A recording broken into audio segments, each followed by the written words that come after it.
Welcome to this week's episode of Hotter Than Health. My name is Eliza Gelman. I'm happy you're here today.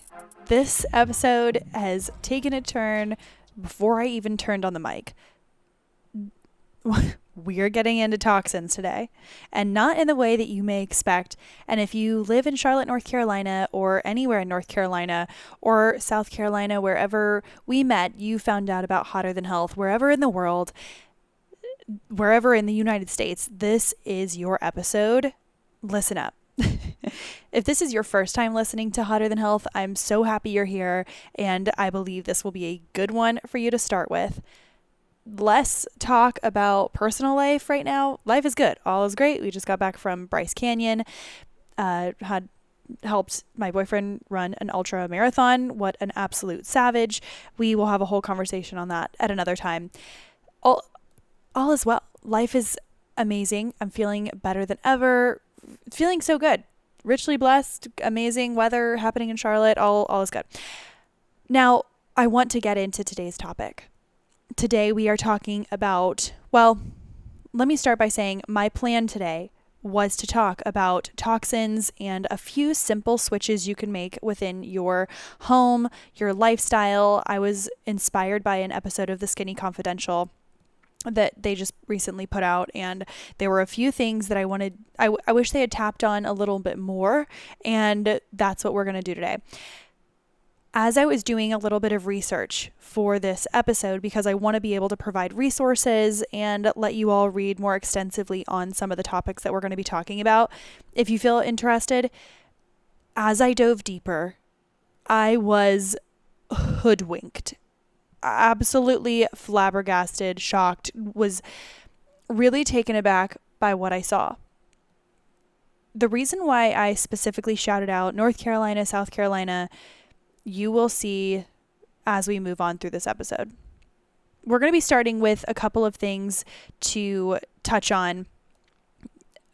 The reason why we wanted to do this episode is simply because as life gets busier, I feel like we travel a lot during the summer, and maybe you're staying in hotels, Airbnbs, you're in different spaces, you're doing more things out of convenience and potentially there's less time to be as thoughtful as we might want to be when it comes to what environments we're spending our time in, whether we are around a lot of chemicals.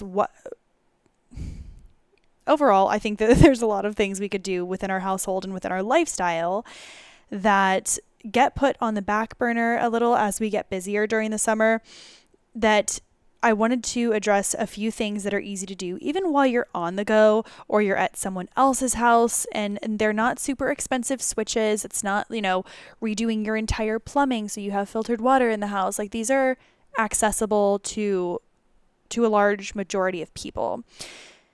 If you are listening to this, make sure you're following us on social media. Make sure you're following or have left 5 stars on Apple Podcasts. That is always very helpful. I don't want to spend time on that because really I just want to get into some of the data that I found.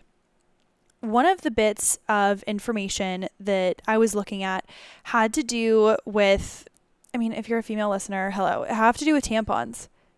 We often don't think about tampons.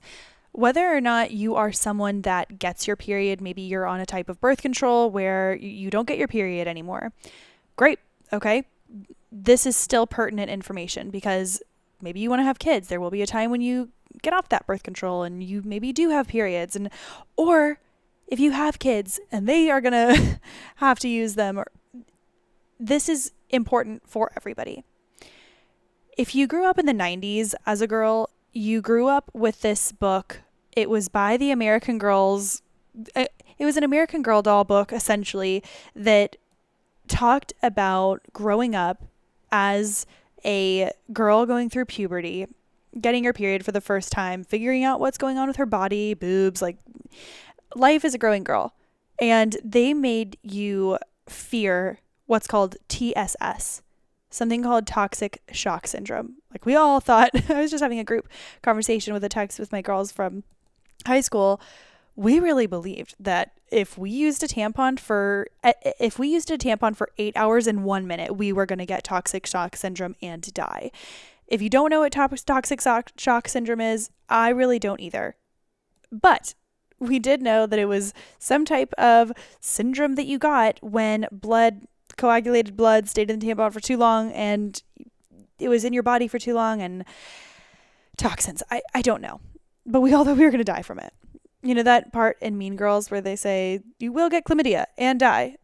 That's what it was like for toxic shock syndrome. Now, I'm thinking we should have talked less about toxic shock syndrome and more about what kind of chemicals are going into tampons. If we are concerned about the cleaning detergent we use, fragrances, toxins in candles. We're thinking about, okay, how can my home environment be better? You don't want to, get Windex all over the place. We're thinking about these things, but yes, we're thinking about food. Oh, we want to eat organic. We want to do all these things. What about the other things that we are putting in our bodies for potentially 7 days of the week for some people at one part or another of our cycle? When I looked into some of the chemicals that were going into the most popular types of tampons, and yeah, I'm going to say brands, so Tampax Pearl, for instance, they are now coming out with tampons that are fragrance-based. Fragrance tampons. This blows my mind. This absolutely blows my mind. If you're thinking, oh, why is that such a big deal?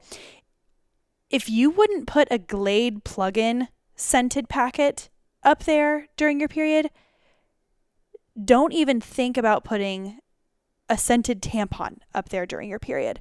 And this isn't something like, oh, well, privilege and, other tampons can be expensive. I think you have to pay more for the awful scented tampons. So there you go. We're good there. When you're searching for tampons, be aware that these are made out of cotton. They are made out of plastic applicators that you are basically letting cotton that has been bleached, dumped in chemicals, anti-pesticide. There are so many different chemicals that go into tampons, that even preservatives, different chemicals that make it have a more shelf-stable life, that reduce against mold, that reduce against all of these other potentially harmful components, but that do not beat out how toxic the chemicals they're using are. Next time you're at the store, I get some of mine from Target. I'll pick up tampons wherever I go, and I always look out for organic tampons. If they have a paper applicator, I really don't care. I'm not that high maintenance about it. Some people are very anti cardboard applicator. I really don't care.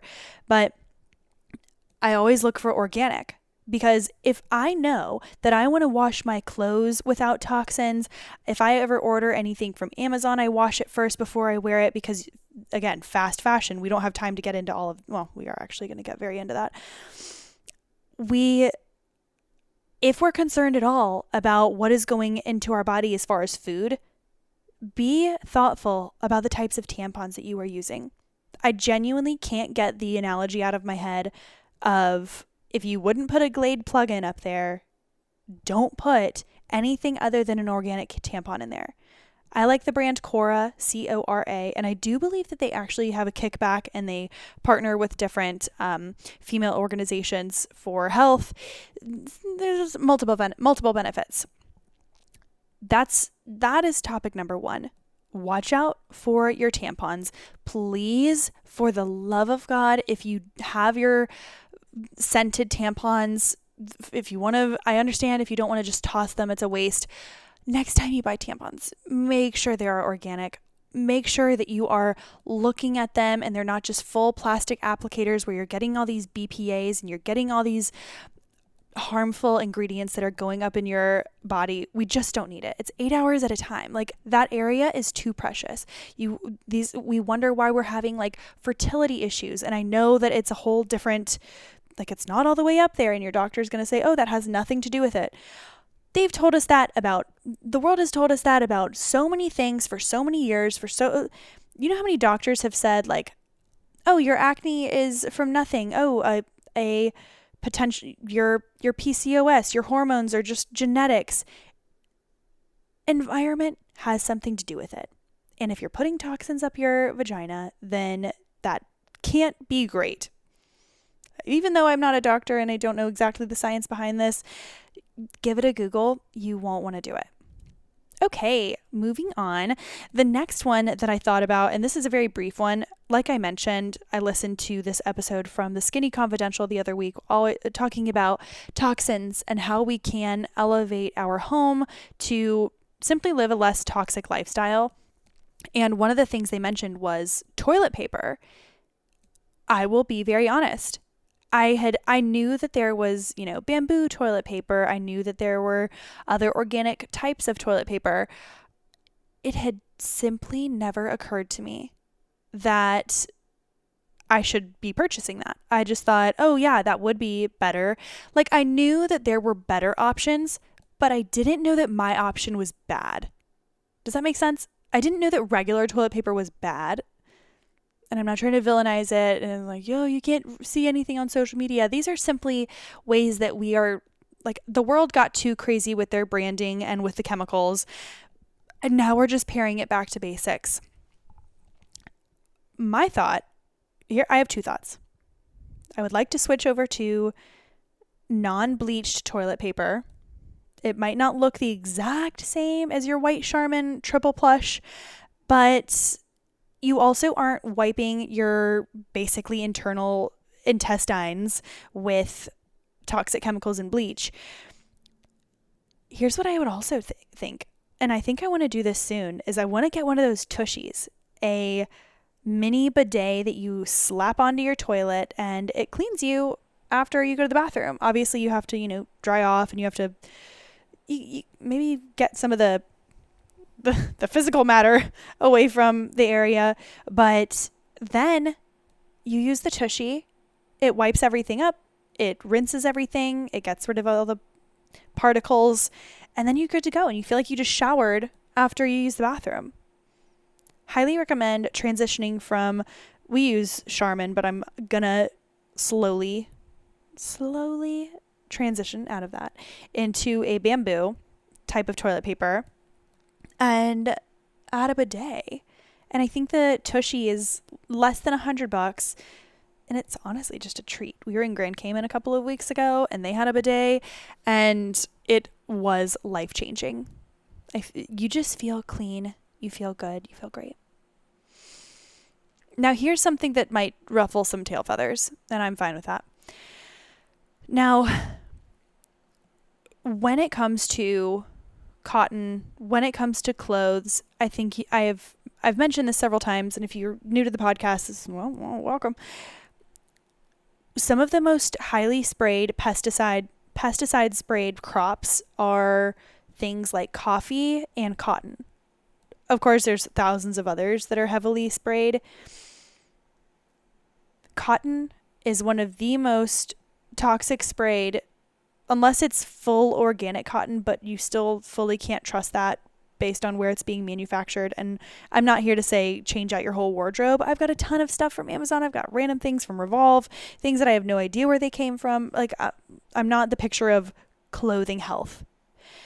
But as I was digging more into it, we've heard about fast fashion. We know about Shein and different brands that are super, super inexpensive, but they ship really quickly. You can buy 20 different items for $100, and I understand that fast fashion giants make cute clothing accessible for a lot of people, but their products are definitely under investigation, and they are definitely questionable.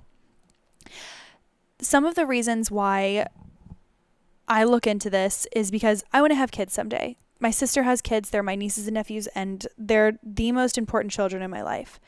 The thought of them breathing in harmful chemicals, having them all over their face and their little bodies, not to mention even just getting out of the shower or it being warmer during the summer and your pores are opening and you're more susceptible to absorbing different chemicals.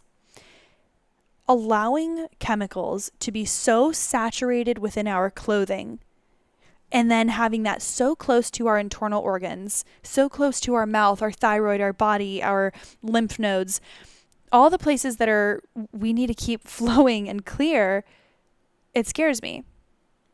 I was doing some research and looking at different brands, Shein, AliExpress, and Zaful.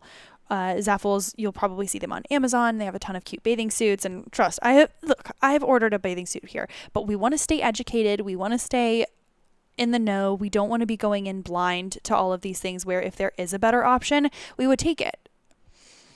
Now, this is going to be citing a study, and I'll put it in the show notes, but it's essentially talking about a Canadian study talking about purchasing cheap, fast fashion from online retailers may be exposing to potentially toxic chemicals. There was an investigation that out of 38 samples of children's, adults, and maternity clothes and accessories, 1 in 5 items had elevated levels of chemicals, including lead, PFAS, and phthalates.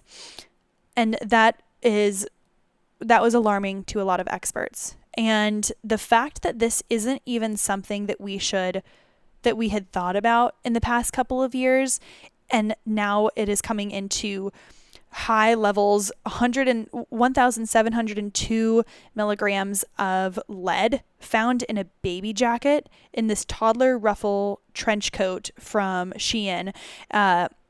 It contained almost 20 times, this little jacket contained almost 20 times the limit of lead that Health Canada says is safe in children's products.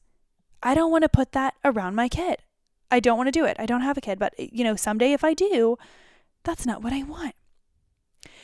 Now, there's also a lot of, this goes into talking about the other items that they chose to investigate and talks about the different levels of lead and other toxins in there. Now, to stay with the times, if you are someone who follows Logan Paul, who is he was a YouTuber, he's an influencer, now he owns a massive energy drink company called Prime. It sponsors a lot of MMA fights. Either way, he's in a lawsuit because a lot of his energy drinks, not to mention other energy drinks that are found in gas stations and in, fast food places, they have what are called forever chemicals, which there are a lot of forever chemicals, but forever chemicals are also known as PFAS. And they're highly toxic and pervasive, and they're found in everything from drinking water to food packaging and in many items that we use today. They found now, and this is an article from the Environmental Working Group, EWG, they found that the EWG commissioned an independent lab study to test for PFAS in babies and children's textile products. These results showed fluorine, which is a good indicator of likely presence of PFAS in all 34 samples. Every single sample that they saw had fluorine, which is, again, a good indicator that there are those forever chemicals. Forever chemicals are chemicals that do not break down easily through natural processing.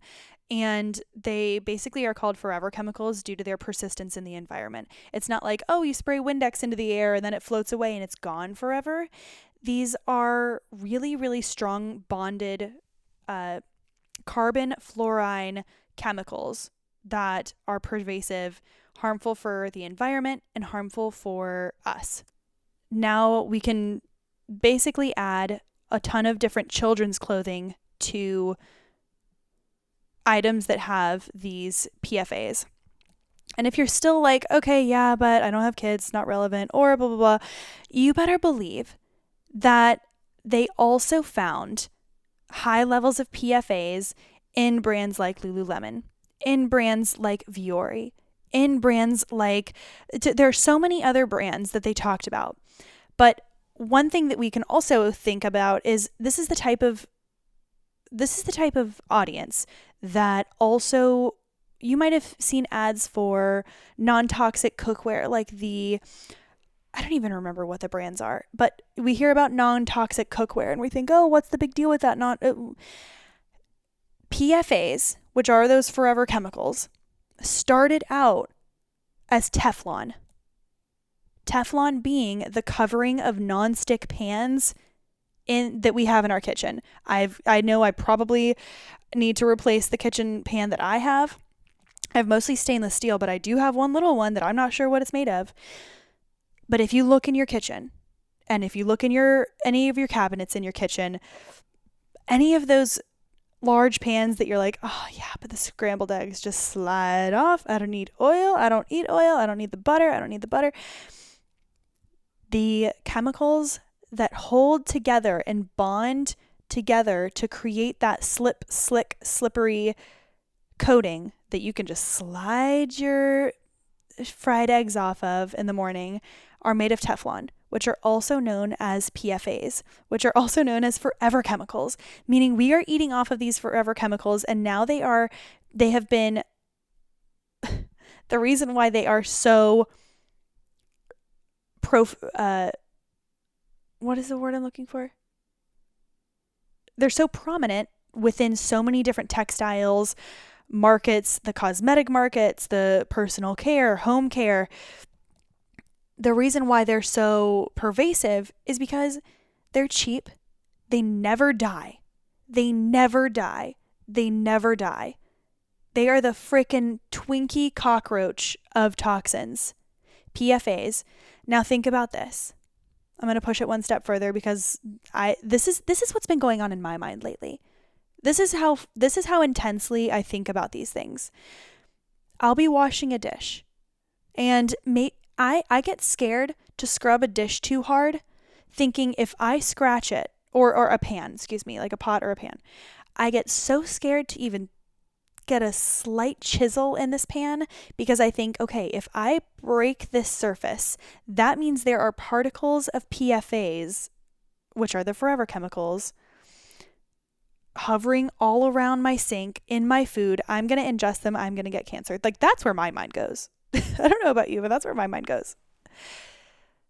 If I'm so concerned about these PFAS coming out with just me washing the dish, you know that if I am heating something up, if I'm cooking a stir fry, doing anything on these dishes, they're hot, chemicals are being burned and used, and they're seeping into the food. I don't want toxic tampons in me. I don't want toxic Teflon, and I don't want toxic tots rolling around in toxic clothing.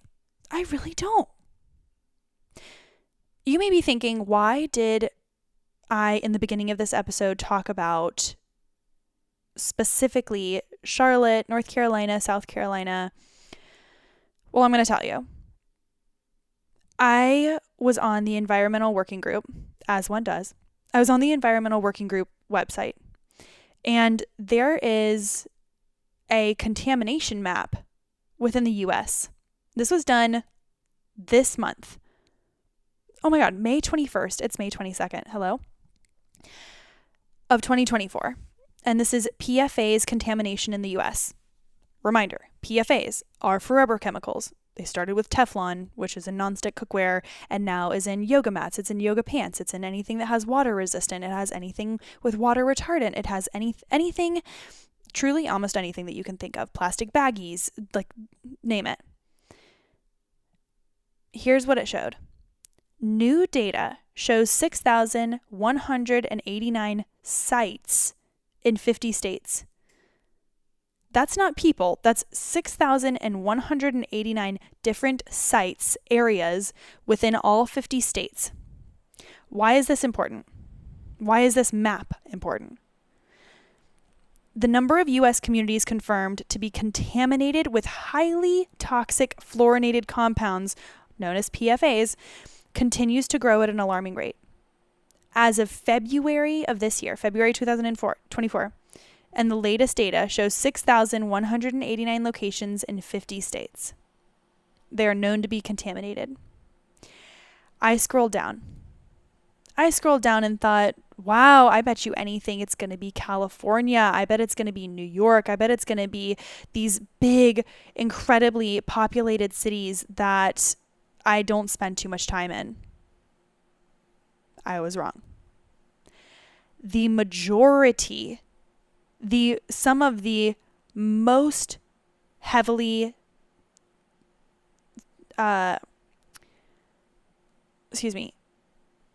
some of the most dense sites, the most populated area and dense sites of these toxic sites are within North Carolina specifically, which is wild to me. Some others are Connecticut. Some others are Pennsylvania. I mean, California is huge, so it looks like there's more. But largely, it goes on the range of drinking water that's above the proposed limit, drinking water that's below, and then on military sites and on other unknown sites. The limit that is above the limit that we should be containing, which, by the way, is like nothing, but we are above the proposed limit for drinking water, which freaks me out so much because this is my home, this is where I live, and where it marks, it's literally smack dab in the middle. I am slightly to the left of the most prominent area for these spills. I, as well as other people who live in North Carolina, woe is me, I'm not the only victim. This freaked me out so much because I thought I was really doing the Lord's work by installing this smart water or a water drop filter underneath my sink. I was like, dang girl, you are really killing it. Only drinking out of that. You're doing so awesome washing your dishes with filtered water. It is everywhere. It is everywhere. And if my little state of North Carolina is one of the most densely populated sites for these PFAS within our water in the above proposed limit, and we have not as big of a population of wellness invested folks, my goal is just to get the word out. Like, get a Brita. Even if it's not going to get all the toxins out, get a Brita. Put something and install some type of filtration system for one of your sinks in your house. Do something that allows you for even some small percentage of time for you to be consuming high quality water, like a high quality H2O, like Mama said. That is what we want to be doing. I wanted to end with that because, yes, I know it's heavy, and yes, I understand that I make it sound like doomsday. I understand. But what I want to get the point across is that it is the small things that add up, because these are the things we do every single day. We put clothes on our bodies all day, which, why would we want to have toxins within our clothes and within our cotton? We drink water every single day. Dear God, I hope so. Why would we want these forever chemicals soaking up our water supply? We wear tampons all day, every day when we're on our period. Why do we want to put these chemicals up there? I'm not doing this to freak people out.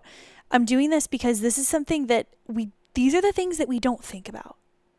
I say we, as in categorically, I am someone who does think about these things often, and these are even things I did not know. And this was fairly easy to access. And the Environmental Working Group is a great way to look at different products, be recommended different products. If you're one of those people who's not wanting to necessarily do all your own research, the Environmental Working Group, you can say, okay, clean shampoo, and it ranks it in basically levels of what has high risk ingredients towards cancer. I mean, what has high endocrine disruptors for hormones? It's a really amazing site with tons of resources. I want to arm y'all with resources. This is not to freak you out and say you have to do anything.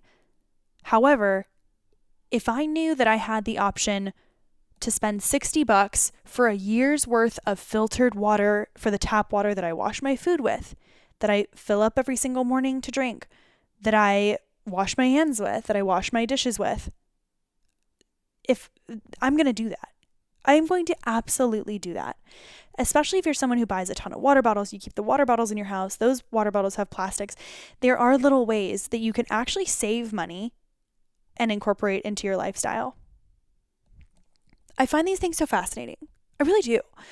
I would like to, look, I don't go out, but when I do, I always end up talking about stuff like this. And then people are like, oh, wow, don't talk to her. She's going to talk about the crazy things. She's going to talk about the toxins and the workouts and the greens juice. It's because it's fascinating and it doesn't just affect me. This is all of us. It's all of us. It's all of us. You can't avoid it. Okay? You cannot avoid being affected by this. So either be informed or don't. And that's that. Woo! Oh man, this is why I couldn't do this as a 5-minute Mastery Monday episode. Here's what I will say. The reason why I am so energized right now is because I started my day with greens juice. The Organifi greens juice, I've been working with them for 4+ years. I would not be working with a company for 4 years if I wasn't seeing benefits. And you might be someone who, maybe you heard something and they're like, greens juice isn't all that. It's not all that. It's just a placebo effect. Okay. Even if this greens juice that I drink every single morning, the green apple flavor from Organifi, even if it is a placebo effect, which I don't believe that it is, I love the ingredients. I trust the quality of the people and the formulators. We've had the formulator on, we've had the CEO on, and we've had the founder on. I trust them. The founder has his own brand new baby daughter, Drew Cannoli. He's not going to be letting us put out ingredients or absorb ingredients that he knows he's feeding his daughter. And he is all about the wellness. Now, I truly feel like if you get your hydration in the morning, first thing, before your coffee, while you get your sunshine on your face, that is the best way to start your day. You can fill in nutrition gaps. You can regulate your blood sugar. You can feel like you can feel like your digestion is getting regular. That is for sure. You can't go wrong with starting your day with green juice. And you can use my code for 20% off at checkout. You can go to Organifi.com/HTH for 20% off, or simply click in the link in the show notes and we will hook it up for you. That's, again, I would try the greens juice, or if you want to switch up your protein powder and you want to have something that is also non-toxic, highly recommend their protein powder. I've been using their vanilla and I love it.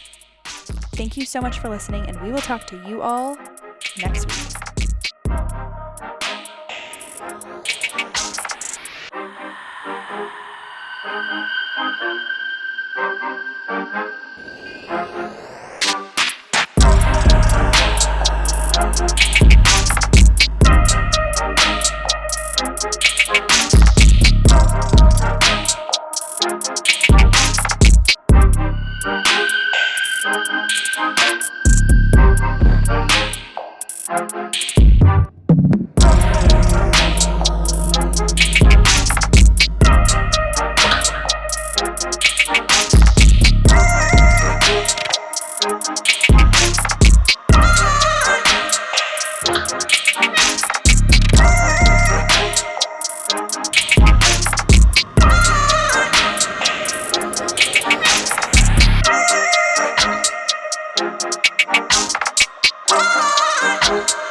Ah!